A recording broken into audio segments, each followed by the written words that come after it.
سب سے پہلی صورت قرآن کی صورت الفاتحہ ہے، اور سورہ فاتحہ کی یاد رکھیے بہت بہت بہت فضیلت ہے، اتنی فضیلت ہے کہ جس کی کوئی انتہا نہیں۔ اس صورت کے نام ہی ہمیں بتا دیں گے کہ اس کی فضیلت کتنی ہے، ٹھیک ہے۔ اس صورت کے ناموں میں سے ایک نام ہے ام القرآن، قرآن کی ماں، ایک نام ہے سبا مثانی، 7 بار بار پڑھی جانے والی آیتیں، ایک نام ہے قرآن عظیم، مطلب خود سورہ فاتحہ کو بڑا قرآن کہا گیا ہے، اس کا ایک نام ہے سورہ الحمد۔ اسی طرح سورۃ الشکر، سورہ الدعاء، سورہ الشافیہ، سورہ الکافیہ، سورہ کنز، شفا والی، کافی ہو جانے والی، خزانہ، ٹھیک ہے، دعا، تعریف، الحمد، کئی نام اس کے آتے ہیں۔ ان کے نام ہی خود بتاتے ہیں اس صورت کے کتنے سارے فضائل۔ اور فاتحہ اس لیے کہا جاتا ہے کہ اس سے قرآن شروع ہوتا ہے۔ فاتحہ افتتاح سے لفظ آتا ہے، اس کا مطلب فتح مطلب کھلنا، اوپننگ، تو چونکہ قرآن اس سے کھلتا ہے اسی لیے اس کو سورہ فاتحہ کہا جاتا ہے، قرآن اس سے شروع ہوتا ہے۔ آئیے اس کی فضائل میں سے ایک فضیلت جو آتی ہے وہ یہ ہے، جامع ترمذی کی روایت ہے، جو حضرت ابی بن کعب رضی اللہ عنہ فرماتے اور کہتے ہیں رسول اللہ صلی اللہ علیہ وسلم فرمایا کہ اس ذات کی قسم جس کے ہاتھ میں میری جان ہے، سورۃ الفاتحہ جیسی سورت نہ تو توریت میں نازل کی گئی، نہ تو انجیل میں نازل کی گئی، نہ زبور میں نازل کی گئی۔ یہ 7 آیتیں ہیں جو بار بار پڑھی جاتی ہے، یہی قرآن عظیم ہے اور جو مجھے دیا گیا ہے۔ تو یہاں دیکھیے سورۃ الفاتحہ کی فضیلت میں جو آپ بیان کر رہے ہیں، ایک ایسی صورت ہے جو اس سے پہلے نہ توریت میں نازل ہوئی، نہ زبور میں نازل ہوئی، نہ انجیل میں نازل ہوئی، ٹھیک ہے، اور یہی سبا مثانی ہے، مطلب قرآن نے کہا نا وَلَقَدْ آتَيْنَاكَ سَبًّا مِّنَ الْمَثَانِي وَالْقُرْآنِ الْعَظِيمِ، اے نبی ہم نے آپ کو 7 بار بار پڑھی جانے والی آیتیں، سبًّا مِّنَ الْمَثَانِي وَالْقُرْآنِ الْعَظِيمِ، اور ایک بڑا قرآن دیا۔ جب پوچھا گیا یہ 7 بار بار پڑھی جانے والی آیتیں اور قرآن عظیم کیا ہے، تو کہا سورہ فاتحہ۔ سورہ فاتحہ قرآن کہا گیا، قرآن عظیم بڑا قرآن کہا گیا، اسے کتنے فضائل، تو کہا نہ اس سے پہلے یہ توریت میں نازل ہوئی، نہ زبور میں، نہ انجیل، کتنی بڑی فضیلت ہے، اور امت محمدیہ کو ہی صرف یہ صورت دی گئی ہے، اس سے پہلے نہیں دی گئی تھی۔ کتنے فضائل ہے صورت کے، اس سے میں سمجھتا ہوں ہم اندازہ لگا سکتے ہیں۔ اسی طرح جو ہے تمام جسمانی جو ہے عوارض کے لیے سورہ فاتحہ پڑھ کر دم کرنا شفا کا باعث، تمام جسمانی کوئی تکلیف انسان کو سورۃ الفاتحہ کو پڑھ کر دم کیا جا سکتا ہے۔ اس کے تعلق سے بخاری کی روایت ہے، ابو سعید خدری رضی اللہ عنہ فرماتے ہیں اور کہتے ہیں کہ ہم لوگ جو ہے سفر میں تھے اور ایک جگہ جو ہے پڑاؤ ڈالا تو ایک لڑکی آئی اور کہنے لگی اس قبیلے کے سرداروں کو بچھو نے جو ہے کاٹ لیا ہے، کیا آپ میں سے کوئی ہے جو اس کو جھاڑ پھونک کرے گا، بچھو کے زہر کو اتارے گا؟ پڑھنے سے، رقیہ کرنے سے، کسی چیز کو دم کرنے سے بچھو کا زہر کیسے اترتا ہے؟ کوئی آدمی سوچ سکتا نا، اور حدیث میں آتا ہے کہ بچھو کا زہر سورہ فاتحہ سے اتارا گیا، ٹھیک ہے، بہرحال میں حدیث رکھتا ہوں پھر اس کی تفصیلات سمجھاتا ہوں۔ تو کوئی ہے جو اس کا علاج کر دے، کوئی دم پھونک کرنے والا ہے، ایک آدمی جو ہے اس کے ساتھ جو ہے چل دیا، مطلب صحابہ میں سے ایک آدمی ان کے ساتھ جو چل دیا، حالانکہ اس نے کبھی نہیں اس کے بارے میں سنا تھا کہ یہ دم کرتا ہے، ٹھیک ہے۔ جب دم کرنے والا پلٹ کر واپس آیا تو اس سے پوچھا گیا کہ تم دم کرنا جانتے بھی ہو؟ دم سمجھتے ہم پڑھ کر ایسا پھونکنا کہ تھوڑا تھوک اڑے، دم، تو کیا تم جانتے بھی ہو دم کیا ہوتا ہے؟ تم نے کر کے آیا یا یوں ہی کہہ دیا کہ مجھے دم آتا ہے ویسے چلے گئے اٹھ کر؟ ٹھیک ہے، اس نے کہا نہیں، میں نے تو بس سورہ فاتحہ پڑھی اور پھونک مار دی، ٹھیک، سورہ فاتحہ پڑھی اور پھونک مار دی اور اس کو شفا ہو گئی۔ اب آپ کوئی سوچ سکتا آدمی کہ بچھو نے کاٹا، زہر ہے، اور آپ پھونکنے کی بات کر رہے ہیں، ٹھیک، تو آج جدید سائنس اس طرف بڑھ چکی ہے کہ لیکوڈز کے اندر خود کی سمجھنے کی صلاحیتیں ہوتی ہیں۔ معلوم آپ کو پانی کے تعلق سے ایک اسٹڈی آئی ہے کہ پانی پہ جب کچھ کلمات پڑھے جاتے ہیں تو پانی اپنے مالیکولز کو ریسٹرکچر کرتا ہے، معلوم آپ کو، مطلب اس کو جب کچھ پڑھا جاتا ہے، جیسا ایک آدمی بسم اللہ کہہ کر پڑھے گا تو پانی اپنے آپ کو ریسٹرکچر کرے گا، معلوم آپ کو، وہ آپ کے انسٹرکشنز کو سمجھ سکتا ہے۔ اب یہ الگ بات ہے کہ اب ایک سائنٹیفک، ابھی اس کے لیے فیکٹس ایک لمبا وقت ہے، بٹ ابھی ہم کو پتہ چل رہا ہے جو سائنس آج کی بتا سکتی ہے، لکوڈز جو ہوتے ہیں ان میں اپنی انڈرسٹینڈنگ ہوتی ہے اور وہ ریسٹرکچر کر سکتے، ریڈیزائن کر سکتے اپنے آپ کو، سامنے والا کیا پڑھ رہا ہے۔ اگر اسی بات کو ہم ذہن میں رکھیں، جو آج ایک ابتدا ہے اس فیلڈ کی، ہو سکتا ہے آگے بہت ساری باتیں ہمارے سامنے آئے، یہ ابتدا ہے، تو ہمیں پتہ چلتا ہے زہر بھی قسم کا لکوڈ ہے جو اندر جا رہا ہے، جب اللہ کے کلام پڑھ کے انسٹرکشنز مل رہے ہیں تو وہ ایکٹ کرتا ہے، اس پہ ریئیکٹ کرتا ہے، ریسٹرکچر کر سکتا ہے اپنے آپ کو، جو زہر ہے وہ شفا میں بھی تبدیل ہو سکتا ہے، واللہ عالم۔ یہ تو ابھی ابتدا ہے، آگے آگے دیکھیے جو ہے سائنس دنیا کیا کیا ثابت کرتی ہے جو اسلام نے پہلے ہی بتا دیا ہے نا۔ آج بہت ساری تھراپی جس میں صرف پھونکا جاتا ہے اور سہلایا جاتا ہے، دیکھا آپ نے، مساج، خالی پھونکتے ہیں اور ایسا یوں ہوتا ہے، ملتے ہیں، صرف مساج نہیں، یوں ملیں گے، سر پہ ہاتھ پھیریں گے، باڈی پہ ہاتھ پھیریں گے اور بولتے ہیں اس سے علاج ہوتا ہے۔ مطلب جرمنی میں ایک سائنٹسٹ ہے، وہ پاگلوں کا یا لوگوں کا علاج کرتا ہے جن کو مرگی وغیرہ کی بیماری، ایپیلیپسی وغیرہ ہوتی ہے، اور وہ ان کو، حالانکہ نان مسلم ہے، کرسچن ہے، تجوید کے ساتھ قرآن پڑھاتا ہے اور اس کی تجزیے کے مطابق، اس کے ایکسپیریمنٹس کے مطابق وہ کہتا ہے اللہ لفظ کو جو تجوید کے ساتھ پراپرلی برابر ادا کیا جائے، ایسا آدمی پاگل نہیں ہوتا، وہ مسلمان نہیں ہے، لیکن اس کی تھیراپی کہتی ہے کہ یہ لفظ کو صحیح بولنے سے مینٹلی آدمی اچھا رہتا ہے. سبحان اللہ. ٹھیک ہے، تو بہرحال تو زہر کا اتارا ہے. دیکھیے، اس لیے میں نے کہا کہ جسمانی بیماریوں کا اس کے اندر علاج ہے. اسی طرح سورۃ الفاتحہ کی ایک فضیلت یہ ہے، جادو، جن، مرگی یا کسی پر سایہ یا کسی چیز کا اثر ہو، بیماری اگر کسی انسان کو ہو اور صبح اور شام جو ہے 3 مرتبہ سورہ فاتحہ پڑھ کر دم کی جائے تو اس کو شفا مل جاتی ہے. جادو، کوئی اثر، آصف جس کو کہتے ہیں، ٹھیک ہے، مرگی، ایپیلیپسی، اس جیسی کوئی بھی بیماری ہو انسان کو، اگر سورۃ الفاتحہ صبح اور شام 3 مرتبہ پڑھ کے دم کی جائے تو اس کو فائدہ ہوتا ہے. جس کے تعلق سے ابو داؤد کی روایت ہے، ایک لمبا واقعہ ہے. خارجہ بن صلت رضی اللہ عنہ کا جو اس کے راوی، وہ کہتے ہیں کہ ان کے چچا نے روایت کیا کہ وہ ایک سفر میں تھے اور وہ ایک جگہ سے گزرے جہاں ایک آدمی کو لایا گیا جو زنجیروں میں جکڑا ہوا تھا، مطلب اس کو باندھا ہوا تھا رسیوں وغیرہ میں. لوگوں نے کہا یہ پاگل ہے اور تم محمد صلی اللہ علیہ وسلم کے ساتھی ہو اور تم محمد صلی اللہ علیہ وسلم کے ساتھ رہے ہو، کچھ ایسا پڑھو کہ اس انسان کو شفا ہو جائے. صحابہ اس کو صبح اور شام 3 مرتبہ سورہ فاتحہ پڑھتے اور اس پر دم کرتے، تھکی لگاتے، تھوکتے کرتے، اور وہ کہتے تھوڑے دن یہ کیا اور اس کے بعد وہ آدمی ایسا فریش ہو گیا جیسے کہ غلام تھا، آزاد کر دیا، ایک دم اچھا ہو گیا، شفایاب ہو گیا. سب سے مشہور اور معروف جو سورہ فاتحہ کا نام ہے وہ فاتحہ ہے. اسے فاتحہ اس لیے کہا جاتا ہے کہ اس سے قرآن کھلتا ہے، اس سے یہ سورہ شروع ہوتا ہے، یاد رکھیے. ویسے سورت کے کئی نام ہیں اور کئی فضائل جو ہے احادیث کے اندر آتے ہیں، اور خود قرآن نے بھی اس کے تعلق سے بیان کیا، اس کے فضائل کو بیان کیا، یاد رکھیے. تو یہ سورت اپنے آپ پہ بڑی اہمیت کی حامل ہے. نہ صرف حدیث میں اس کی فضیلت آتی ہے بلکہ نبی اکرم صلی اللہ علیہ وسلم کی حدیث کے علاوہ قرآن کے اندر بھی اللہ رب العزت نے اپنی اس ایک سورت کی فضیلت کو بیان کیا ہے. تو اس کا سب سے مشہور اور معروف نام جو ہے وہ فاتحہ ہے. فاتحہ کا معنی ہوتا ہے کھولنا، اسی سے لفظ افتتاح یا فتح آتا ہے، مطلب لوگوں کو داخلے کا موقع ملا، شروعات ہوئی، یا پھر افتتاح کسی چیز کی اوپننگ کو عام زبان میں کہا جاتا ہے. تو چونکہ قرآن اس سے شروع ہوتا ہے اسی لیے اس کو فاتحۃ الکتاب بھی کہتے ہیں، قرآن کو شروع کرنے والی سورت، یا قرآن کو کھولتے ہی سب سے پہلی جس سورت پہ انسان کی نظر پڑتی ہے وہ سورۃ الفاتحہ ہے. تو یہ اس کا سب سے مشہور اور معروف نام ہے سورۃ الفاتحہ. اور میں سمجھتا ہوں اس سے بہت ساری چیزیں لوگ فاتحہ کے تعلق سے جو ہے بہت ساری چیزیں ہم دیکھتے ہیں سماج میں ہوتی ہیں. بہرحال انشاءاللہ موقع ملا تو آگے اس کے تعلق سے رکھیں. تو سورۃ الفاتحہ کا سب سے مشہور اور معروف نام خود فاتحہ ہے، اس لیے کہ قرآن اس سے شروع ہوتا ہے. اسی طرح اس کا دوسرا مشہور اور معروف نام ہے وہ ہے ام الکتاب، کتاب کی ماں، کتاب کی اصل. ویسے کہتے کسی چیز کی اصل کو، اسی لیے ماں کو بھی کہا جاتا ہے عربی زبان میں، اس لیے کہ وہ اصل ہوتی ہے، اسی سے آگے کی نسلیں چلتی ہیں، اولادیں ہوتی ہیں. تو ام الکتاب مطلب یہ کتاب کی ماں، کتاب کی اصل، قرآن کی ماں، قرآن کی اصل. یہاں کتاب سے مراد قرآن، یاد رکھ.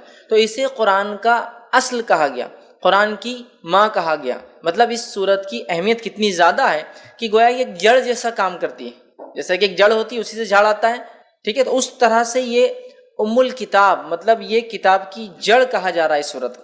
اسی طرح سورۃ الفاتحہ کا ایک مشہور اور معروف نام ہے ام القرآن، قرآن کی ماں، قرآن کی جڑ. مطلب اندازہ لگائیے یہ سورت کتنی زیادہ اہمیت کی حامل ہے کہ اس کو قرآن کی جڑ کہا گیا، قرآن کی ماں کہا گیا. اس سے میں سمجھتا ہوں اس کی ہمیں پتہ چلتی ہے. اور نبی اکرم صلی اللہ علیہ وسلم نے جو جامع ترمذی کی روایت ہے اس میں فرمایا، کہا کہ یہی ام الکتاب ہے سورۃ الفاتحہ، یہی ام القرآن ہے سورۃ الفاتحہ، اور یہ قرآن عظیم ہے سورۃ الفاتحہ. تو اس حدیث کے اندر 3 نام آ رہے، ایک ام الکتاب اور ایک ام القرآن. کتاب کی ماں، کتاب کی جڑ، اور کتاب بھی یاد رکھیے قرآن کا ایک نام ہے. دوسرا کہا جا رہا ہے حدیث کے اندر کہ ام القرآن، قرآن کی ماں. مطلب قرآن ہم سمجھتے ہیں اس کی اہمیت کیا، تو قرآن کی اصل کہا جا رہا ہے سورہ فاتحہ، مطلب قرآن کی جڑ کہا جا رہا ہے، قرآن کی اصل کہا جا رہا ہے سورۃ الفاتحہ کو. اور میں سمجھتا ہوں یہی اس کی فضیلت، اس کی اہمیت جاننے کے لیے کافی ہے کہ اس کو قرآن کی اصل کہا جا رہا ہے. اسی طرح چوتھا اس کا مشہور و معروف نام ہے وہ ہے قرآن عظیم. قرآن عظیم یاد رکھیے، قرآن عظیم مطلب بڑا قرآن. تو سورۃ الفاتحہ جو کہ ایک سورت ہے قرآن کی اور مختصر سی سورت ہے، 7 آیتوں پر مبنی ہے، اسے قرآن عظیم کہا جا رہا ہے. قرآن عظیم دیکھیے آپ، قرآن عظیم مطلب بڑا قرآن، گریٹر قرآن کہا جا رہا ہے. تو میں سمجھتا ہوں اس میں ایک نام تو ہے سورہ فاتحہ کا اور ساتھ میں اس کی اہمیت بھی پتہ چل رہی. اور اللہ رب العزت نے اسی بات کو قرآن میں یوں دہرا کہا، وَلَقَدْ آتَيْنَاكَ سَبْعًا مِّنَ الْمَثَانِي وَالْقُرْآنِ الْعَظِيمِ. اے نبی ہم نے آپ کو 7 بار پڑھی جانے والی آیت عطا فرمائی، والقرآن العظیم، اور بڑا قرآن عطا فرمایا. تو یہاں اس آیت کے اندر 7 بار پڑھی جانے والی آیت بھی کہا جا رہا ہے اور کہا جا رہا ہے قرآن عظیم، ٹھیک ہے، قرآن خود قرآن عظیم مطلب سورۃ الفاتحہ یہ بڑی عظمت والی سورت ہے، یہ بڑی اہمیت والی سورت ہے کہ اسے ام الکتاب کہا گیا، ام القرآن کہا گیا، قرآن عظیم کہا گیا، بڑا قرآن کہا جا رہا ہے۔ اسی طرح اس کا ایک مشہور اور معروف نام ہے، وہ یہ ہے کہ سبع مثانی، سبع مثانی، سبع مثانی کا معنی 7 بار بار پڑھی جانے والی آیتیں۔ تو سبع مثانی بھی اسے کہا جاتا ہے اس لیے کہ اس کو بار بار ہم پڑھتے ہیں، ہر نماز میں ہم پڑھتے ہیں، نماز چاہے کسی قسم کی ہو، سورۃ فاتحہ اس کے اندر شامل ہے۔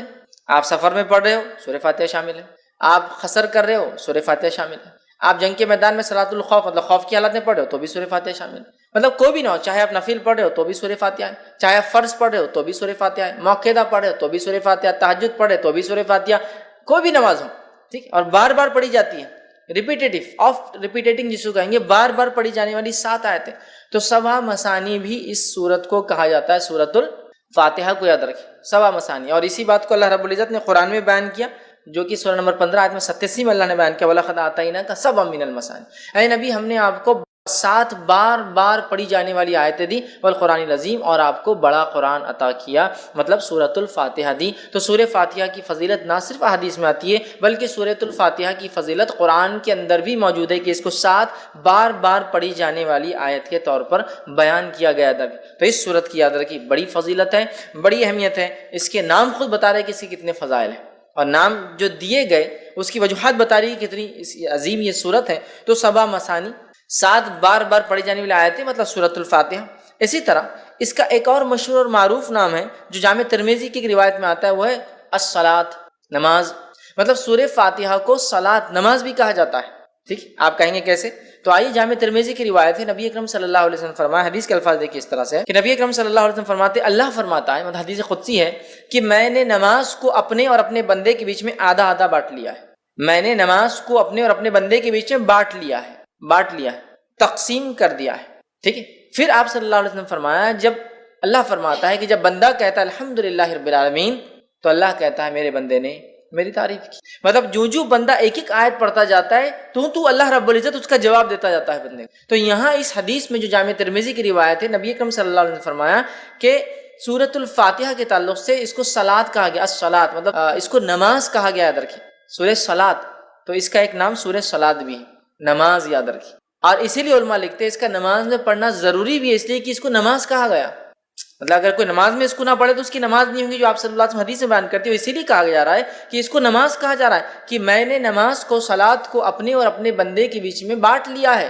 جب میرا بندہ کہتا ہے الحمدللہ رب العالمین، تو اللہ رب العزت جواب دیتا ہے کہ میرے بندے نے میری تعریف کی۔ پھر جب بندہ کہتا ہے الرحمن الرحیم، تو اللہ کہتا ہے کہ میرے بندے نے میری تعریف بیان کی، ٹھیک ہے۔ تو مطلب ایک کی بعد ایک اللہ تعالیٰ جواب دیتا جاتا ہے، یاد رکھیں، میں انشاءاللہ آگے اس کی حدیث کی پوری تفصیلات رکھوں گا آپ کے سامنے۔ تو یہاں اس حدیث میں اس سورت کو صلاۃ کہا گیا، ٹھیک ہے، یہ ایک اس کا مشہور اور معروف نام ہے، اور یہ چھٹا نام تھا جو ہم دیکھ رہے ہیں۔ اسی طرح اس سورت کو سورہ الشفا بھی کہا جاتا ہے، اس لیے کہ اس کو بیماری کے علاج کے لیے یا اسی طرح جادو کے علاج کے اندر اس کو پڑھ کر دم کیا جاتا ہے۔ تو سورہ الشفا مطلب جس سے شفا حاصل کی جا سکتی ہے، یا اس کا ایک اور نام جو کہ ایک 8واں مشہور معروف ہے، سورۃ الرقیہ، اسے رقیہ بھی کہا جاتا ہے۔ کیوں رقیہ کہا جاتا ہے؟ اس کے پیچھے ایک طویل واقعہ ہے، اس کا بس مختصر رکھتا ہوں۔ واقعہ یوں ہے کہ صحابہ فرماتے ہیں کہ ایک مرتبہ صحابہ کی ایک جماعت جو کہ 30 لوگوں کے قریب صحابہ تھے، وہ ایک گاؤں، ایک بستی میں گئے۔ اس بستی میں جانے کے بعد ہوا یہ کہ انہوں نے کھانے پینے کے لیے کچھ مانگا، بستی والوں نے انکار کر دیا چونکہ مسلمان تھے۔ نتیجتاً یہ ہوا کہ ان لوگوں کو بستی سے باہر رکنا پڑا۔ رات کے وقت لونڈی ایک بھاگتے ہوئے آئی اور کہا ہمارے جو آقا ہے، گروپ کا جو سردار ہے، جو لیڈر ہے، اس کو ایک بچھو نے کاٹ لیا یا سانپ نے کاٹ لیا، کسی موذی چیز نے، زہریلے جانور نے کاٹ لیا، کیا آپ میں سے کوئی ہے جو جھاڑ پھونک کرے؟ ایک صحابی کہتے ہیں میں جانتا ہوں۔ سارے لوگ تعجب کرنے لگے کہ یہ کیا جانتا ہے ایسے، ان کو امید نہیں تھی۔ وہ گئے اور جا کر سورہ فاتحہ پڑھ کے دم کر دی اور اس کو شفا ہو گئی۔ اس نے کچھ بکریاں، روایت میں آتا 30 بکریاں، چونکہ 30 صحابہ تھے، اور اس کے ساتھ ساتھ کچھ دودھ بھیج دیا، کافی دودھ بھیجا کہ یہ لوگ پیے کریں۔ تو لوگوں نے کہا ٹھیک ہے، بکریوں کا معاملہ ابھی ہم طے نہیں کرتے، جب مدینہ جائیں گے تو نبی اکرم صلی اللہ علیہ وسلم سے حالات بیان کریں گے، کیا ہوا کیسے ہوا، پھر دیکھا جائے گا اس کا مسئلہ۔ نبی اکرم صلی اللہ علیہ وسلم سے جب بات بیان کی، آپ نے ان صحابی کو بلایا، کہا ادھر آؤ۔ وہ صحابی آئے تو کہا تمہیں کیسے پتا سورہ فاتحہ رقیہ ہے؟ ٹھیک، تمہیں کیسے پتا سورہ فاتحہ رقیہ؟ اور یہ صحابی سے جب دوسرے صحابہ نے تبھی پوچھا تھا جب وہ پڑھ کر آئے تھے، تو پوچھا کیا پڑھا؟ تو کہا سورہ فاتحہ پڑھا میں نے۔ تو کہا تمہیں کیا پتا ہے؟ تو مجھے نہیں پتا، بولے اس کا علاج کیا؟ میں نے سورہ فاتحہ پڑھا، اس کو فائدہ ہو گیا۔ تو یہاں نبی اکرم صلی اللہ علیہ وسلم دیکھیے حدیث کے اندر الفاظ ہے کہ کہا تمہیں کیسے پتا چلا کہ یہ سورت رقیہ ہے، ریمیڈی ہے، دم کی جانے والی چیز ہے؟ تو اوپر آ رہا کیور ہے، شفا ہے، رقیہ ہے، ریمیڈی ہے، دم کرنے والی چیز ہے. تو سورۃ الفاتحہ کی فضیلت بھی بہرحال آ رہی ہے اور اس کا نام بھی بہرحال اس کا پتہ چل رہا ہے. تو سورہ جس کو کہیں گے شفا یا شافیہ، یا اسی طرح جو ہے سورہ جو ہے رقیہ، مطلب وہ سورت جس کو پڑھ کر دم کیا جاتا ہے. اسی طرح اس کا ایک مشہور اور معروف نام ہے الحمد. الحمد سورۃ الفاتحہ کا ایک معروف نام ہے الحمد. ٹھیک، چونکہ عموماً ہم دیکھتے ہیں بہت ساری صورتوں کو ہم ان کے اصل نام سے نہیں پہچانتے ہیں بلکہ ان کی ابتدا سے پہچانتے ہیں. سورہ تبارک الذی ہے نا، سورہ تبارک الذی، مطلب ہم اس کو اصل نام سے وہ نہیں کرتے ہیں. سورہ ملک، سورہ تبارک الذی. ٹھیک ہے، سورہ قل، مطلب عمومی اعتبار سے قل بولے تو قل اللہ واحد ہوتا ہے نا. تو اس طرح سے ہم جو ہے نام دیتے ہیں، لیکن اس کا نام اگر دیکھا جائے تو الحمد بھی ایک مشہور نام ہے. جیسا کہ الم ترا سورہ فیل ہے نا، لیکن الم ترا سے مشہور ہے. تو ویسا سورہ الحمد ہے نا، الحمد یہ بھی اس کا ایک نام ہے. اسی طرح جو ہے کچھ علماء لکھتے ہیں اس کا ایک نام کنز بھی ہے. کنز مطلب خزانہ، اور کنز اس خزانے کو کہتے ہیں جو دبا ہوا اور چھپا ہوا ہوتا ہے، مطلب اوپن نہیں ہوتا ہے، کلیئر نہیں، سامنے نہیں ہوتا ہے.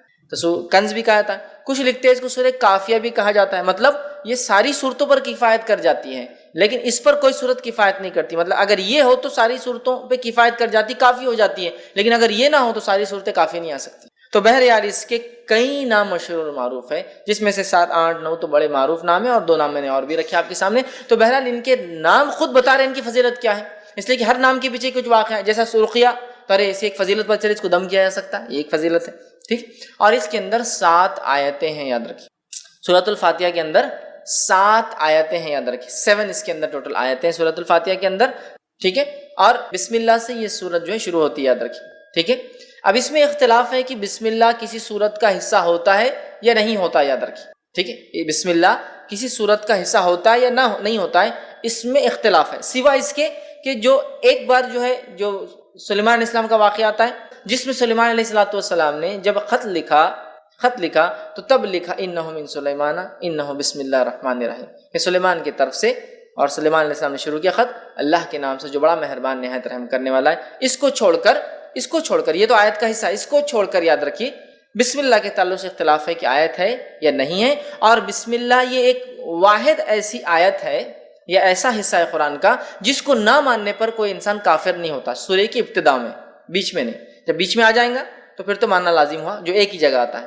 ٹھیک ہے، بسم اللہ الرحمن الرحیم 114 مرتبہ قرآن میں آتا ہے، 113 مرتبہ سوروں کے اوپر لگتا ہے اور ایک سورت کے اوپر نہیں لگتا ہے. ٹھیک ہے، اب بسم اللہ کو کیوں آیت مانا نہیں جاتا، کیوں مانا جاتا ہے، اس پہ ایک لمبی بحث ہے. بس میں مختصر ہی سمجھا دوں کہ اس میں خود صحابہ میں اور صحابہ کے بعد علماء کے اندر یہ اختلاف باقی رہا، تابعین تبع تابعین میں، کہ اکثر کا یہ ماننا تھا کہ بسم اللہ الرحمن الرحیم صرف سوروں کے ڈفرینسیشن کے لیے لگایا جاتا ہے، فرق کرنے کے لیے کہ دوسرا سورہ چالو ہو رہا ہے بس.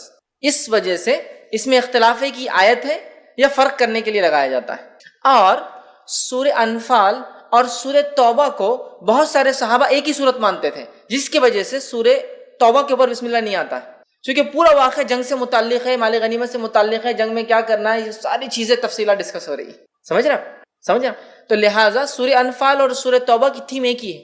تو بہت سارے صحابہ اس کو ایک ہی صورت مانتے تھے، سورہ انفال سے شروع کر کے سورہ توبہ کے آخر تک ایک ہی صورت مانتے تھے. اس وجہ سے بیچ میں بسم اللہ نہیں لگاتے تھے. سمجھا؟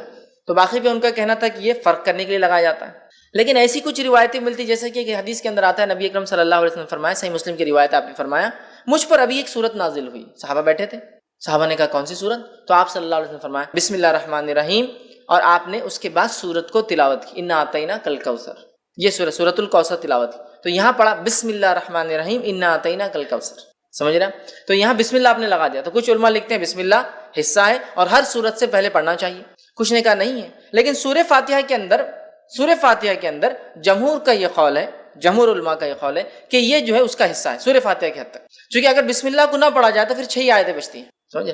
تو ان کا قول یہ ہے، لیکن اس کو جہر میں نہیں پڑھا جائے گا، سر میں پڑھا جائے گا.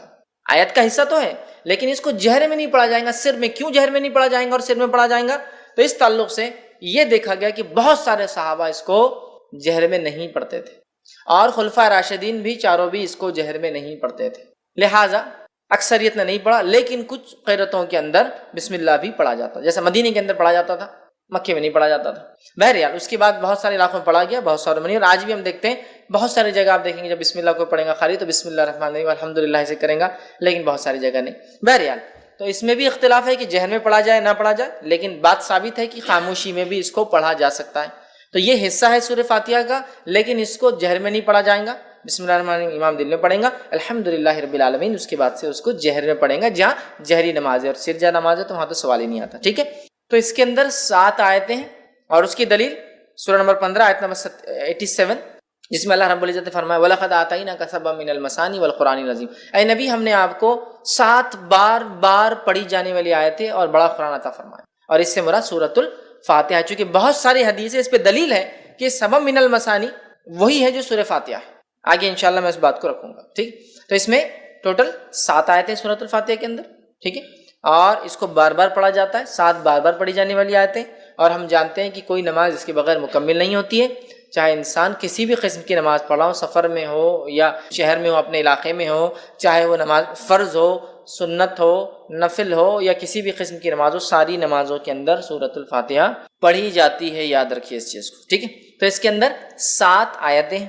اسی طرح اس کی فضیلت میں جو بات آتی ہے وہ یہ ہے کہ مسند احمد کی روایت ہے، نبی اکرم صلی اللہ علیہ وسلم کے تعلق سے ایک واقعہ یوں آتا ہے کہ ایک صحابی فرماتے، ابو سعید معلّہ رضی اللہ عنہ فرماتے ہیں کہ میں نماز پڑھ رہا تھا، رسول اللہ صلی اللہ علیہ وسلم نے مجھے کہا کہ میرے پاس آؤ، لیکن میں نماز میں تھا، میں نے نماز کو مکمل کیا، نماز مکمل کر کے نبی اکرم صلی اللہ علیہ وسلم خدمت میں حاضر ہوا، آپ کو سلام کیا، تب نبی اکرم صلی اللہ علیہ وسلم نے پوچھا جب میں نے تمہیں پہلے آواز دی تھی تم نے جواب کیوں نہیں دیا؟ تو انہوں نے کہا اللہ کے رسول صلی اللہ علیہ وسلم میں نماز کی حالت میں تھا، نماز پڑھ رہا تھا۔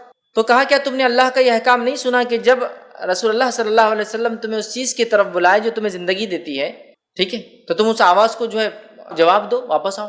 تو کہ اللہ کے رسول صلی اللہ علیہ وسلم میں اس کو نہیں جانتا تھا، میں انشاءاللہ اگلی بار ضرور کروں گا۔ مطلب نبی اکرم صلی اللہ علیہ وسلم اگر کوئی شخص نماز بھی پڑھ رہا ہوتا اور آپ آواز دیتے تو اس شخص کو آپ کی آواز پر آپ کے پاس حاضر ہونا یا موجود ہونا ضروری تھا، یاد رکھیے، نماز توڑ کر۔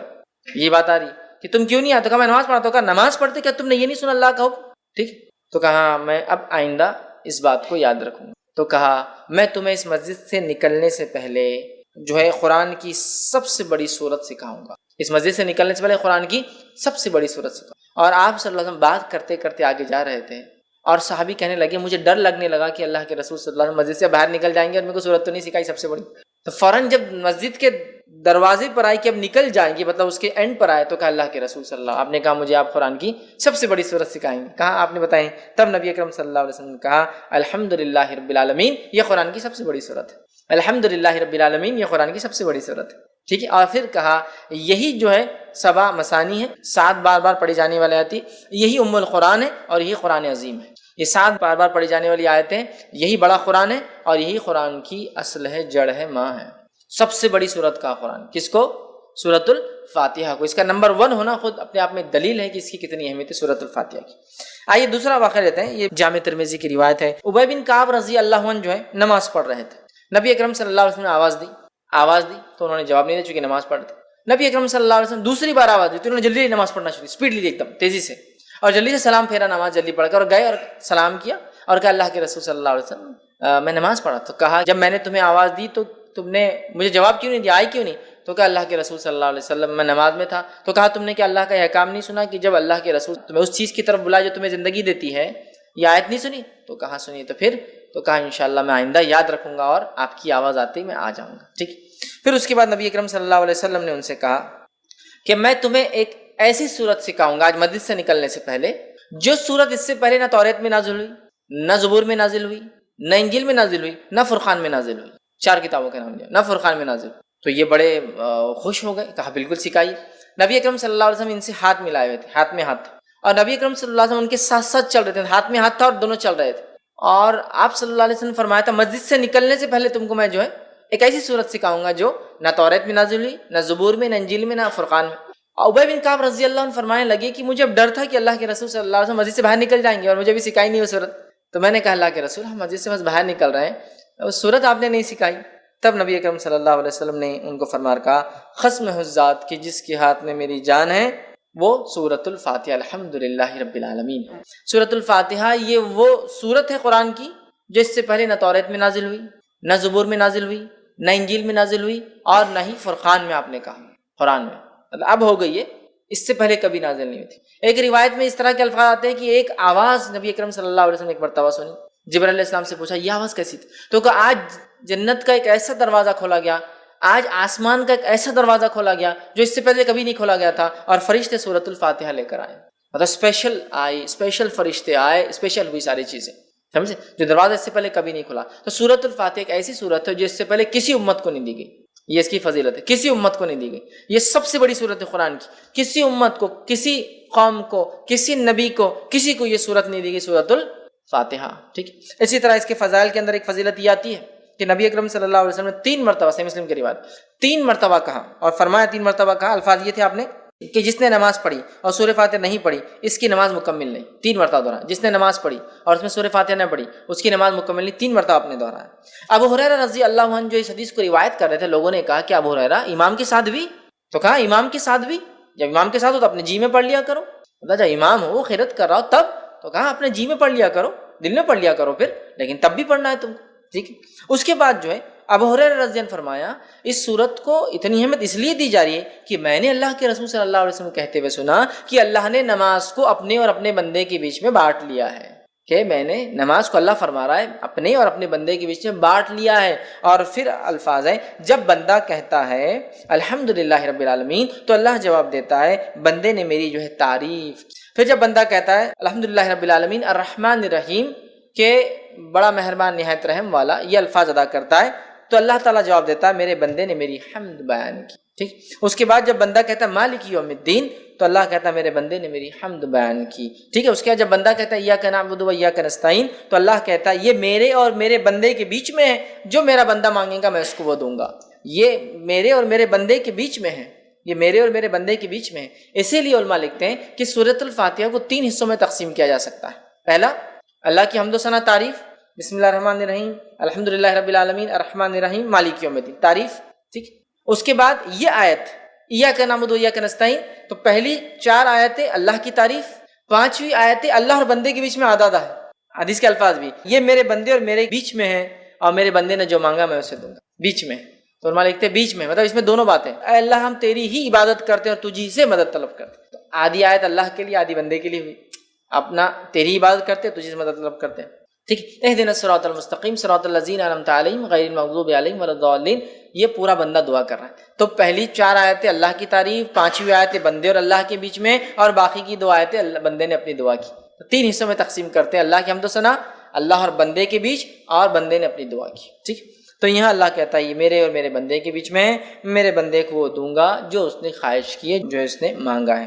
پھر جب بندہ کہتا ہے اہدنا الصراط المستقیم صراط الذین انعمت علیہم غیر المغضوب علیہم ولا الضالین، تو اللہ کہتا ہے یہ میرے اور میرے بندے کے بیچ میں ہے، میرے بندے کو میں وہ دوں گا جو اس نے مجھ سے مانگا ہے۔ مطلب جو دعا ہم نے کی اے اللہ ہم تجھی سے مدد طلب کرتے ہیں، اہدنا الصراط المستقیم ہمیں سیدھا راستہ دکھا، صراط الذین انعمت علیہم ان لوگوں کا راستہ دکھا جس پہ تیرا انعام ہوا، غیر المغضوب ان لوگوں کے راستے پہ مت چلا جن پر تیرا غضب ہوا، ولا الضالین اور ان کے راستے پہ نہ چلا جو اپنی راہ سے بھٹک گئے۔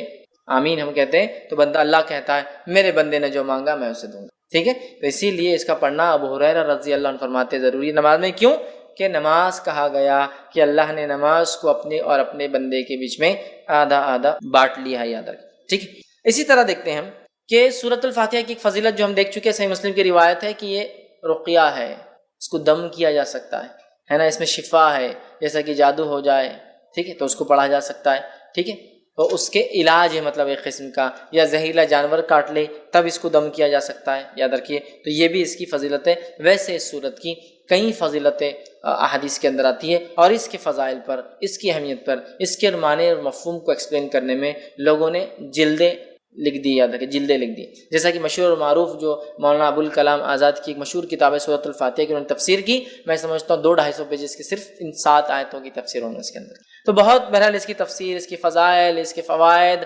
اور اس صورت کے کیا فائدے ہوتے ہیں، اس کی کیا اہمیت ہے، اس کے ہر حرف معنی کی کیا اہمیت ہے، اس لیے کہ اس کو قرآن کی جڑ کہا جا رہا ہے، اصل کہا جا رہا ہے، ماں کہا جا رہا ہے، تو ظاہر سی بات ہے کہ معمولی جو ہے صورت نہیں ہے، یہ معمولی چیز، قرآن عظیم کہا جا رہا ہے، معمولی بات نہیں، 7 بار بار پڑھی جانے والی آیتیں معمولی نہیں، نماز میں پڑھنا ضروری معمولی نہیں ہے، یاد رکھیے، ٹھیک ہے. بہرحال یہ چند فضائل تھے جو میں نے آپ کے سامنے رکھے. آئیے اب چند باتیں اس کے معنی کے تعلق سے 7 آیتوں کو ہم مختصر دیکھتے ہیں. اللہ تعالیٰ فرماتا ہے بسم اللہ الرحمن الرحیم، اللہ کے نام سے جو بڑا مہربان نہایت رحم کرنے والا ہے. میں سمجھتا ہوں بسم اللہ الرحمن الرحیم کیا ہے، اس کے کیا فضائل ہیں، اس کے کیا فوائد ہیں، اس کی کیا ثمرات ہیں، اس سے کیا کیا ہو سکتا ہے. میں سمجھتا ہوں آپ سب جانتے ہیں. اگر کسی انسان کو کچھ نہ سمجھتا ہو، کچھ نہ آتا ہو اور کسی کام کی شروعات کرتا ہو تو بس بسم اللہ الرحمن الرحیم پڑھ لے. نبی اکرم صلی اللہ علیہ وسلم حدیث سے فرماتے جب کھاؤ تو بسم اللہ پڑھو، ہے نا. جب کسی چیز کو کھولو تو بسم اللہ پڑھو، جب کسی چیز کو ڈالو، پانی اگر مشکی سے ڈالے تو بسم اللہ پڑھو، چیزوں پر ڈھاکو تو بسم اللہ پڑھو، دروازے کھولو تو بسم اللہ پڑھو، دروازے بند کرو تب بسم اللہ پڑھو، ہے نا. کتنا ہے، قرآن پڑھ رہے ہیں اس سے پہلے ہم کو بسم اللہ پڑھنا ہے، کسی کام کی شروعات کرے اس سے پہلے ہم کو بسم اللہ پڑھنا ہے. مطلب بسم اللہ ایک طرح سے ایک ماسٹر دعا ہے، ایک ماسٹر کی جیسا ہوتا ہے نا، تو ایک ماسٹر دعا ہے کہ ہمیں کچھ نہیں آتا تو یہ کر سکتے کم از کم بسم اللہ، اللہ کے نام سے بڑا مہربان نہایت رحمان. اور یہ بڑی اہم چیز ہے، اگر یہ شامل نہ ہو تو ہمارا کھانا اس میں بھی شیطان شامل، ہمارا پینا اس میں بھی شیطان شامل، ہمارا رہنا اس میں بھی شیطان شامل. یاد رکھیے، اور اللہ کا ذکر نہ ہو تو ہر عمل میں شیطان داخل ہو جاتا ہے. یاد رکھیے، سمجھ رہا، ہر عمل میں یاد رکھیے. تو بسم اللہ کو ایک معمول بنا لے اللہ کے نام سے، ہے نا. وضو کرنا ہے تب بھی بسم اللہ پڑھنا ہے نا، کہ اس کا وضو نہیں جس نے بسم اللہ نہیں پڑھا. مطلب بڑا اہم ہے، بڑا اہم ہے. بھول جاتے ایک الگ بات ہے لیکن بڑا اہم ہے، یاد رکھیے. تو بسم اللہ یاد رکھیے. تو یہاں سورہ فاتحہ شروع ہو رہی بسم اللہ الرحمن الرحیم، اللہ کے نام سے بڑا مہربان نہایت رحم کرنے والا. تو ہمیں بھی چاہیے ہم جب قرآن کو پڑھیں تو اس بسم اللہ سے چالو کرے، ہر کام کرے تو بسم اللہ سے چالو کرے اور بسم اللہ اللہ کے نام سے. ظاہر سی بات ہے اگر ہم کسی کام کو اللہ کے نام سے شروع کریں گے تو یہ کام بابرکت ہوگا، فضیلت کا حامل ہوگا، اہمیت کا حامل ہوگا، برکت لائیں گا، رحمت لائیں گا، ہے نا. اللہ کا کرم ہمارے طرف متوجہ ہوگا، اس لیے کہ ہم نے اللہ کے بابرکت نام سے اس چیز کی شروعات کی. اور اللہ کے نام سے زیادہ بابرکت چیز دنیا میں کوئی نہیں. یاد رکھیے، سب سے بابرکت چیز. اس کے بعد اللہ تعالیٰ جس میں تاثیر دے اس کو برکت والا اللہ بنا دیتا ہے، لیکن سب سے بابرکت چیز. تو ہم جب شروعات کریں کسی چیز کی تو بسم اللہ سے کریں. تو یہاں بھی اللہ نے سورۃ الفاتحہ کی اپنی کتاب کی ابتدا بسم اللہ الرحمن الرحیم، اللہ کے نام سے بڑا مہربان نہایت رحم والا. ٹھیک ہے، یہ اس کا معنی ہے. الحمدللہ رب العالمین. آیت نمبر 2، تمام تعریفیں اس اللہ کے لیے جو سارے عالم کا رب ہے. تمام تعریفیں اس اللہ کے لیے سارے عالم کا رب ہے. اب قرآن کی ابتدا اور سٹارٹ دیکھیے کتنی بیوٹیفلی ہو رہی ہے، کتنی خوبصورتی کے ساتھ ہے. پہلے شروعات کرنے کا طریقہ سکھا دیا گیا، کتاب شروع ہوتی ہے بسم اللہ الرحمن الرحیم، ہر کام سے پہلے کرو. دوسرا الحمدللہ رب العالمین، تمام تعریفیں اس اللہ کے لیے ہے جو سارے عالم کا رب ہے. تعریف حمد کرنے یا حمد کسی کی جائے تو وہ صرف اللہ کی ذات ہے، یہ بتا دیا گیا. اور اللہ رب العزت کون ہے، انٹروڈکشن بھی آ جا رہا ہے دوسری آیت کے اندر. الحمدللہ رب العالمین، تمام تعریفیں اس اللہ کے لیے ہے جو سارے عالم کا رب ہے. مطلب اللہ تعالیٰ کوئی لوکل، علاقائی، ٹرائبل یا ریجنل گاڈ نہیں ہے. جس رب کی ہم تعریف کر رہے ہیں وہ رب سارے عالم کا رب ہے جس کی ہم تعریف کر رہے ہیں. سارے عالم، سارے عالم، عالم جو کچھ وجود میں ہے سب عالم ہے، جو کچھ وجود میں سب عالم میں. تو تمام تعریفیں اس اللہ کے لیے جو سارے عالم کا، تمام چیزیں جو وجود میں لائی ہے اس نے، ان سب کا رب. سمجھ رہا، الحمدللہ تمام تعریف. اور الحمدللہ کا معنی شکر کے اس میں نہیں لینا چاہیے. حالانکہ حمد میں شکر شامل ہے لیکن شکر میں حمد شامل نہیں ہے. کیوں کہہ رہا ہوں میں، جنرلی اردو اسپیکنگ میں کیا ہوتا ہے ہمارے پاس، الحمدللہ کا معنی کیا لیتے ہیں ہم لوگ، اللہ کا شکر ہے. اب پرابلم کیا ہوتی ہے، حمد میں شکر شامل ہے لیکن شکر میں حمد شامل نہیں ہے. سمجھ رہے آپ، جیسا کہ اگر میں کہہ رہا ہوں شکریہ بھائی صاحب آپ نے میرا کام کیا، لیکن ضروری نہیں میں اس کی تعریف کروں، میں پسند بھی نہیں کرتا ہوں اس کو، نہیں شکریہ ادا کرتا ہوں. حمد میں شکر شامل ہے، شکر میں ہم شامل نہیں ہے. اگر ہم اردو زبان کے اعتبار سے اس کا معنی اللہ کا شکر ہے، جیسا کہ لوگ کھانا کھاتے ڈکار آئی تو الحمدللہ پڑھتے ہیں، اس کے علاوہ بہت کم پڑھتے ہیں. حالانکہ الحمدللہ کے تعلق سے اس کی فضیلت ہے، لا الہ الا اللہ افضل الذکر، الحمدللہ افضل الدعا. حدیث کے الفاظ، افضل الدعا، سب سے افضل دعا الحمدللہ، سب سے افضل دعا الحمدللہ. تو بہرحال اس کا معنی تمام تعریفیں، تمام شکر اللہ کے لیے نہیں ہے، تمام تعریف. چونکہ شکر کے اندر حمد شامل نہیں ہوتی، حمد میں شکر شامل ہے، تو ہم اس کو تمام تعریفیں لیں. اللہ کا شکر یہ معنی مت لیں، ورنہ اللہ کا شکر معنی میں لیں گے تو پھر صرف اچھائی پہ بولنا پڑیں گا. اگر کوئی خیر ہم کو نظر نہ آیا تو ہم اس پہ الحمدللہ کیوں بولیں گے، الحمدللہ کیوں بولیں گے. جیسا کہ کوئی پیدا ہو گیا کسی کے گھر میں، بچہ پیدا ہوا تو کیا بولتے ہیں لوگ، الحمدللہ اللہ نے مجھے اولاد عطا کی. لیکن اگر کسی گھر میں کوئی مر گیا اور آپ نے کہا الحمدللہ تو آپ گئے، کیوں کہ معنی کیا اس میں لیا جا رہا ہے، تمام شکر ہے نا، شکر. تو یار یہ موت پہ تم بول رہے، جب کہ الحمدللہ تمام تعریف ہے. تو کوئی پیدا ہو بھی تو تعریف اللہ کی، کوئی بیمار ہو بھی تو تعریف اللہ کی، کوئی مر جائے بھی تو تعریف اللہ کی. دنیا میں خیر بھی آئے تعریف اللہ کی, شر بھی ہمارے اوپر آئے جو کہ آزمائش ہے تعریف اللہ کی. تعریف اللہ کی یاد رکھیے چاہے حالات سے ہم جو بھی گزرے. تو الحمدللہ رب العالمین, تمام تعریف ہے اللہ کے لیے جو سارے عالم کا عالم سے مراد ہر وہ چیز جو ایگزسٹنس میں, ہر وہ چیز جو وجود میں ہے, انسانوں کا عالم, جنوں کا عالم, فرشتوں کا عالم, کیڑے مکوڑوں کا عالم, مچھلیوں کا عالم, جانوروں کا عالم, چرند پرند کا عالم, تمام چیزیں جو کچھ ہے کائناتوں کا عالم. یاد رکھیے لا تعداد کائنات جو اللہ نے تمام عالموں کو آپ دیکھیں تو آپ تعجب کریں گے. تمام تعریف ہے اس اللہ کے لیے, سارے عالم کا رب ہے, ان سب کو بنانے والا ہے. اس لیے کہ اگر اس عالم پہ کوئی غور کرے نا تو بنانے والے کی ذات پر خود ایمان لاتا ہے, جتنی چیزیں اس نے بنائی. اور رب کہتے ہیں عربی زبان میں, رب کہتے اس ذات کو کہ جب جتنا ضرورت ہو اتنا دینے والا, اس کو کہتے ہیں رب. جب جتنا ضرورت ہو اتنا دینے والا, اس کو کہتے ہیں رب. بچہ ماں کی پیٹ میں ہے, جب جتنی ضرورت ہے اس کو وہاں دینے والا. ماں کی پیٹ سے نکل کے دنیا میں آ گیا, جب جتنی ضرورت ہے اس کو وہ چیز دینے والا. مطلب جو اس کی چیزیں ضرورت کی وہ چیزیں اس فراہم کر دے رہا ہے. سمجھ رہا؟ تو یہ ہوتا ہے رب, جو جب جتنا جیسے ضرورت ہو اتنا دینے والا. سمجھ رہے, نہ زیادہ نہ کم, جتنی آپ کو ضرورت ہے. تو الحمدللہ رب العالمین, تمام تعریف اس اللہ کے لیے ہے جو سارے عالم کا رب ہے. یاد رکھیے. اور عالم میں کیا کہوں, اگر ایک انسان رب کا انکار کرتا ہے, اگر عالم پہ بھی غور کرے تو رب پر ایمان لائے گا کہ نہیں بنانے والا ہے, اور اس نے ہر چیز کو اتنا دیا جتنی اس کو ضرورت تھی. یاد رکھیے, یہ بڑی بات. تو قرآن کی ابتدا ایک یونیورسل میسج کے ساتھ ہو رہی ہے کہ یہ کتاب اس رب کی طرف سے آئی ہے جو سارے عالم کا رب ہے. یہ کوئی local God, regional God, tribal God کی بات نہیں ہو رہی. یہ ایک ایسے ڈیٹی کی, ایک ایسے پالن کرتا رچیتا کی بات ہو رہی ہے. یہ ایسے خالق کی بات ہو رہی, بنانے والے کی, جو سارے عالم کا بنانے والا ہے. سمجھ, تمام تعریفیں اس اللہ کے لیے جو سارے عالم کا رب ہے. اللہ سب کا رب ہے, یہ کوئی صرف مسلمانوں کا رب نہیں. یاد رکھیے, یہ میسج سورہ فاتحہ شروع ہوتی ہے اللہ تعالیٰ نے کنوے کر دیا, اور سارے عالم کا کوئی علاقہ یا کوئی ایریا, کوئی ریس, کوئی قوم کا بھی نہیں. یاد رکھیے کہ یہ قوم کا ہے وہ قوم کا ہے, سارے عالم کا رب. یاد ہے جو کچھ وجود میں اللہ ان کا رب ہے. یاد ہے, ٹھیک ہے. الحمدللہ رب العالمین الرحمن الرحیم, بڑا مہربان نہایت رحم کرنے والا. یاد رکھیے, اب بڑا مہربان نہایت رحم کرنے والا, اس کا کیا معنی ہے؟ تو اس کے تعلق سے ایک مشہور روایت ہے, جامع ترمذی کی حدیث ہے, اور حدیث کے الفاظ ہیں کہ اللہ تعالیٰ فرماتا ہے کہ میں اللہ رحمان نے رحم کو پیدا کیا. رحم سمجھتے ہیں؟ یوٹرس, بچے دانی, ماں کے پیٹ میں جو حصہ ہوتا ہے, جو ایک بچے کے لیے سب سے محفوظ جگہ ہوتی ہے. یاد رکھیں, سب سے محفوظ جگہ رحم. اللہ فرماتا ہے میں نے رحم کو پیدا کیا اور اسی سے اپنا نام رحمان رکھا. رحم سے نام رحمان رکھا. جو اس کے رشتوں کو باقی رکھیں گا تو میں بھی اپنا تعلق اس سے باقی رکھوں, اور جو اس رحم کے رشتوں کو توڑ دیں گا تو میں بھی اس سے اپنا تعلق توڑ لوں. ایک روایت میں کہ اللہ نے رحم کو پیدا کیا اور اس کو عرش کے نیچے رکھ دیا, تو رحم نے اللہ سے دعائی دی, اللہ سے فریاد کی, مانگا, اے اللہ اے اللہ. تو اللہ نے بولا کیا بات ہے, کیا ہونا؟ تو کہا میرے سلسلے میں کیا معاملہ ہے, میرے سلسلے میں کیا معاملہ ہے جو میرے سے باقی رکھے, مطلب پیدا رشتوں کو باقی رکھے, اور جو توڑے کیا معاملہ ہے؟ تو اللہ نے کہا جو تیرے رشتوں کو باقی رکھیں گا میں بھی اس سے رشتہ باقی, جو توڑ دیں گا میں بھی اس سے رشتہ. تو رحم خوش ہو گیا, پھر سیٹسفائیڈ ہو گیا کہ میرا حق ادا ہو گیا. تو اللہ نے رحم پیدا کیا. صلہ رحمی, اسی سے صلہ جوڑنا, رحمی رحم کے رشتوں کو جوڑنا, تعلقات کو جوڑنا, رشتہ داریوں کو باقی رکھنا. ٹھیک ہے, دینی بنیاد پر رشتے توڑے جا سکتے ہیں, لیکن انسان بنا کوئی شرع عذر کے رشتے نہ توڑے جیسا آج کل ہوتا ہے. بہرحال, تو اللہ نے رحم پیدا کیا, رحم سے نام لیا رحمان. اور علماء لکھتے ہیں رحمان اور رحیم ایک ہی اس کی اصل ہے, ایک ہی اصل ہے. رحیم, رحم اس کی اصل ہے. یہ دونوں لفظ اسی سے آتے ہیں. رحمان اللہ کا رحم گریٹر ڈگری میں, رحیم اللہ کا رحم کرنا جس کو کہیں گے کنڈیشنل ڈگری میں. کیسے؟ اللہ بارش برساتا ہے, جب بارش برستی ہے ایک علاقے میں تو مسلم اور غیر مسلم, ایمان والا اور کافر, ماننے والا نہ ماننے والا, شکر کرنے والا نہ شکرے, سب پر برستی, سب فائدہ اٹھاتے. رحمان انکنڈیشنل رحم, اور رحیم کنڈیشنل رحم. اللہ تعالیٰ روز قیامت صرف مومنوں پر رحم کرے گا, کافروں پہ نہیں کرے گا. سمجھ رہا؟ تو رحمان گریٹر ڈگری میں رحم, کوئی اس کی لمٹ نہیں ہے. انسان کتنا ہی کفر کرے اللہ کے ساتھ, اللہ معاف کرتے رہتا ہے اس کو. رحیم آخرت میں صرف اللہ تعالیٰ مومنوں پہ رحیم ہے, کافروں پر رحم نہیں کرنے والا. یہ معنی ہے اس کا.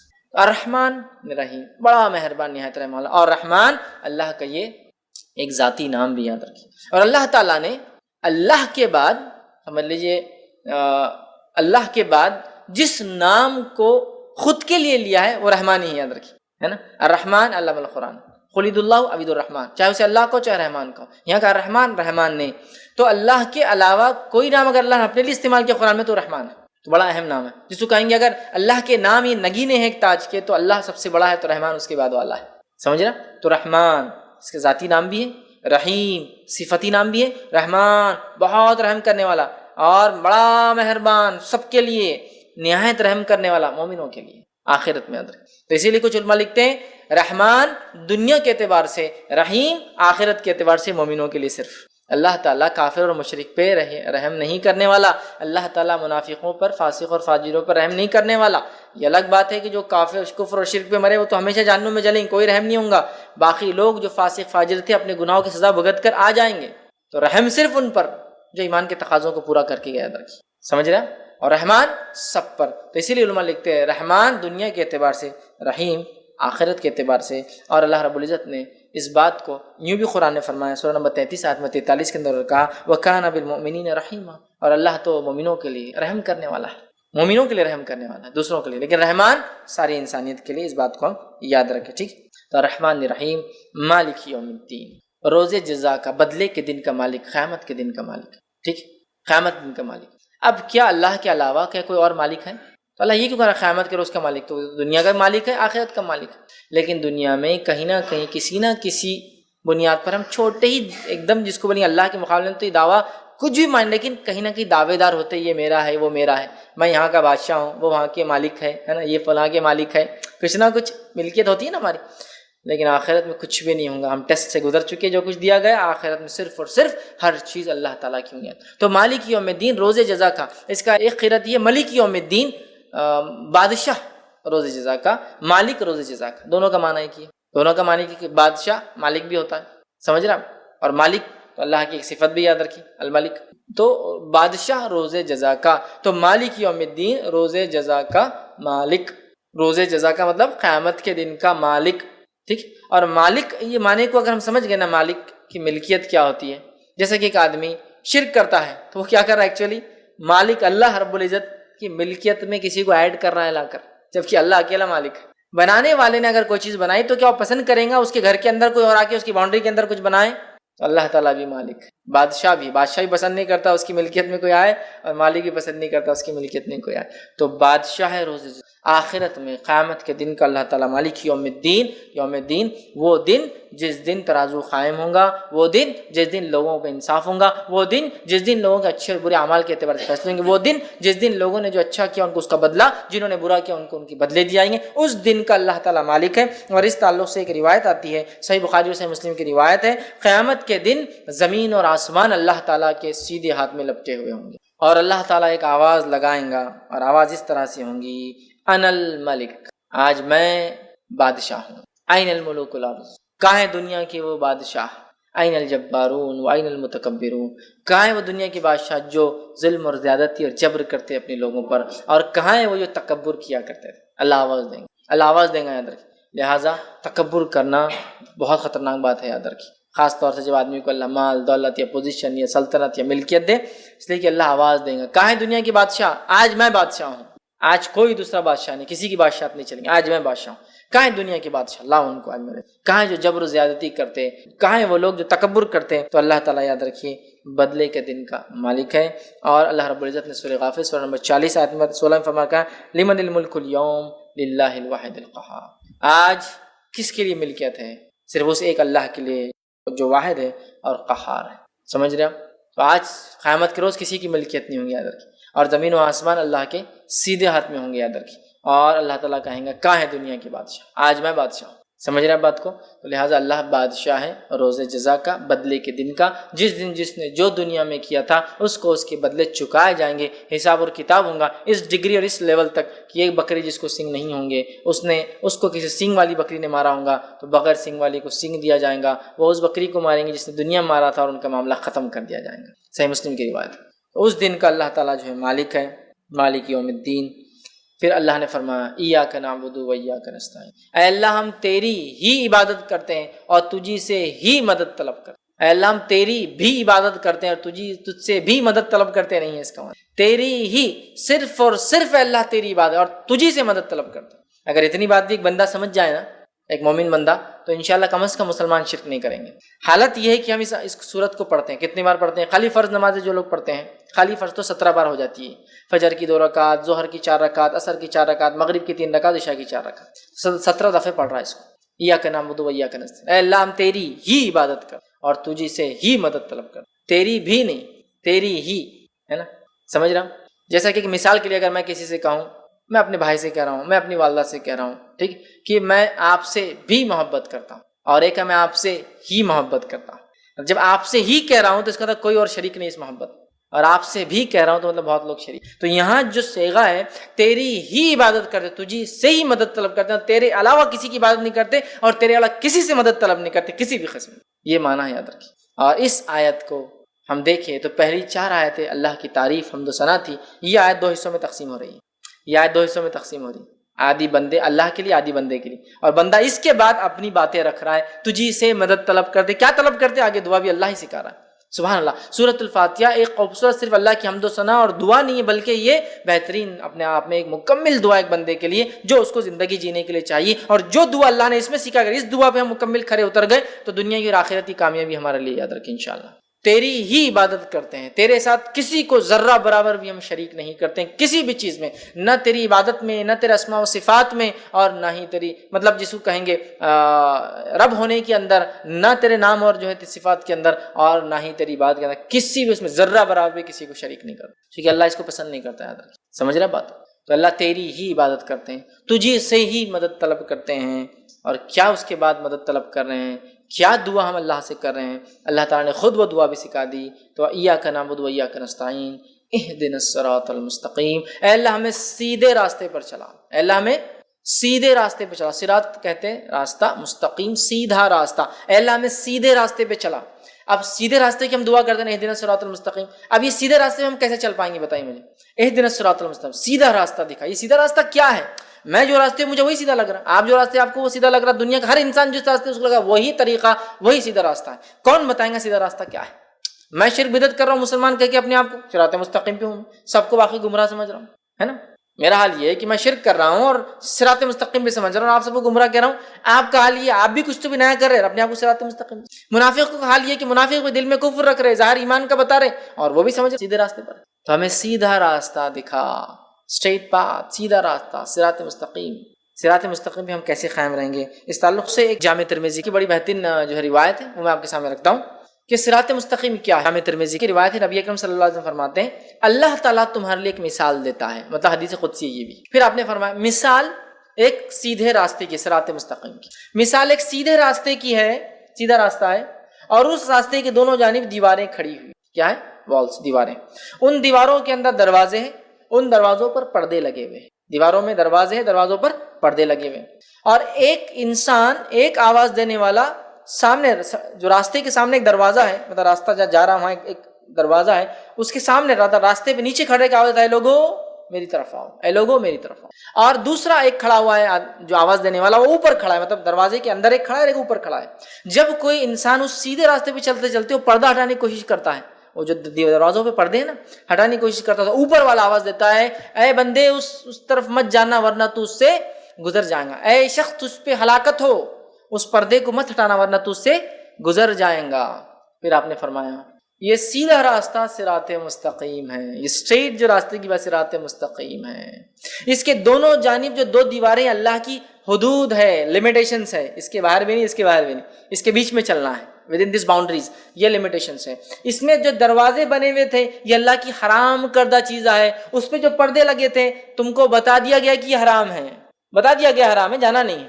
بیچ میں جو آواز دینے والا کہتا ہے لوگوں میری طرف آؤ، میری طرف آؤ، تم صراط مستقیم پہ رہو گے، وہ قرآن ہے۔ کہتا ہے لوگوں میری طرف آؤ، تم صراط مستقیم پہ، وہ قرآن ہے۔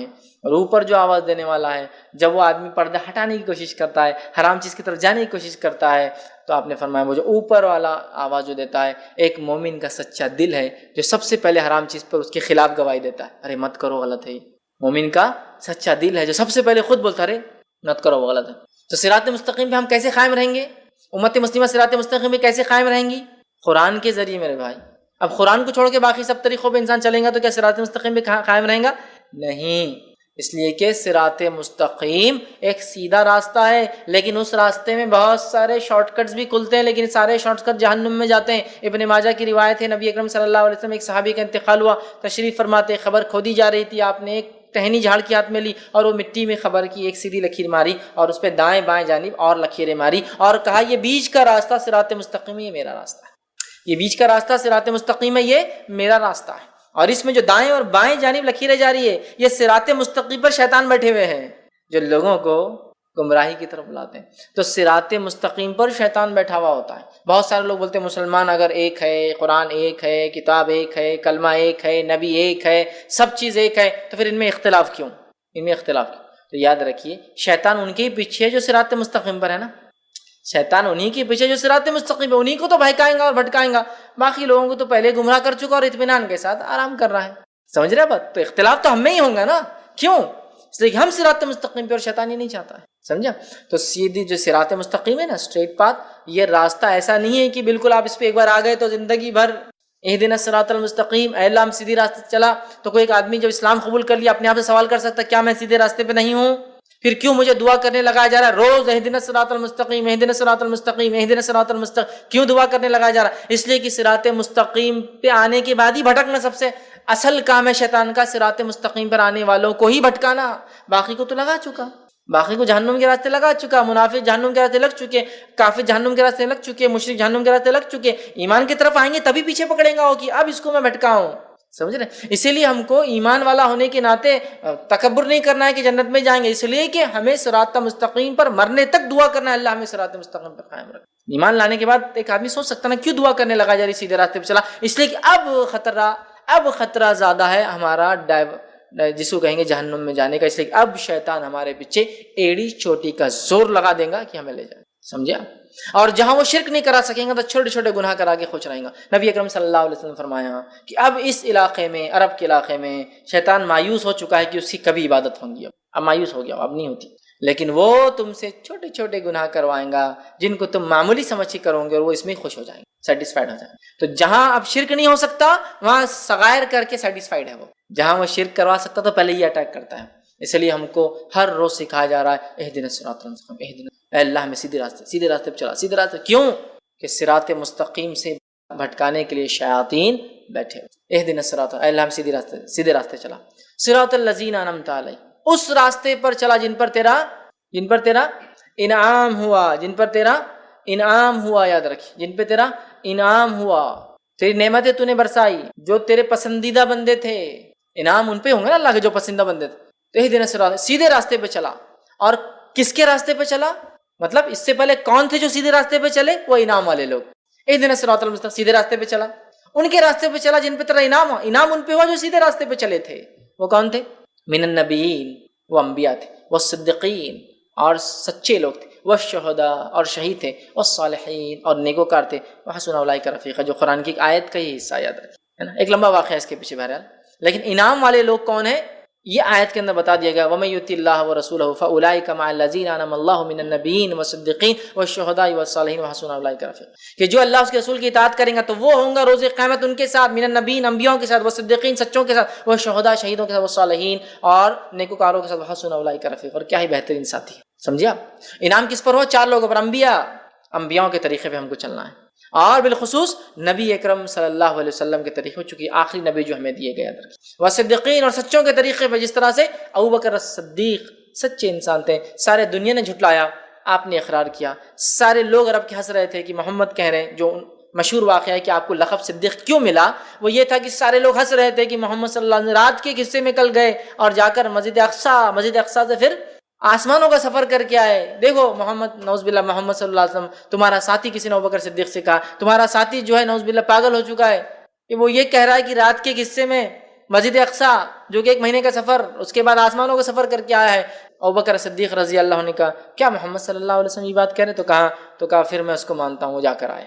صدیق سچا مطلب تصدیق کرنے والا، سچ کو ماننے والا، تو صدیقین جیسا ابوبکر صدیق اور دیگر سچے لوگ تھے، والشہداء، اور شہید، جس طرح سے عمر ابن خطاب رضی اللہ عنہ، جس طرح سے عثمان ابن عفان رضی اللہ عنہ، جس طرح سے علی بن ابی طالب رضی اللہ عنہ، جس طرح سے حمزہ بن عبد المطلب رضی اللہ عنہ، اور جس طرح سے ایک لمبی فہرست ہے شہداء کی، اور وہ صالحین، اور جو نیک لوگ ہیں، اللہ کے نیک بندے ہیں، یہ وہ 4 لوگ ہیں کیٹیگریز جن پہ اللہ کا انعام ہوا۔ یہ سب ایمان کے بعد والی چیز ہے، ایمان لائے وہ سارے تقاضوں کو پورا کرنے والے، لیکن ایمان کی بلندیوں کو چھونے والے، جس میں انبیاء جن کے درجے تک ساری انسانیت بھی مل جائے تو ایک نبی کے ایمان کے برابر یہ درجے تک نہیں پہنچ سکتی، وہ تھے، اور اس کے بعد ان کے راستے پہ ہمیں چلنا ہے، بالخصوص نبی اکرم صلی اللہ علیہ وسلم کے طریقے پر۔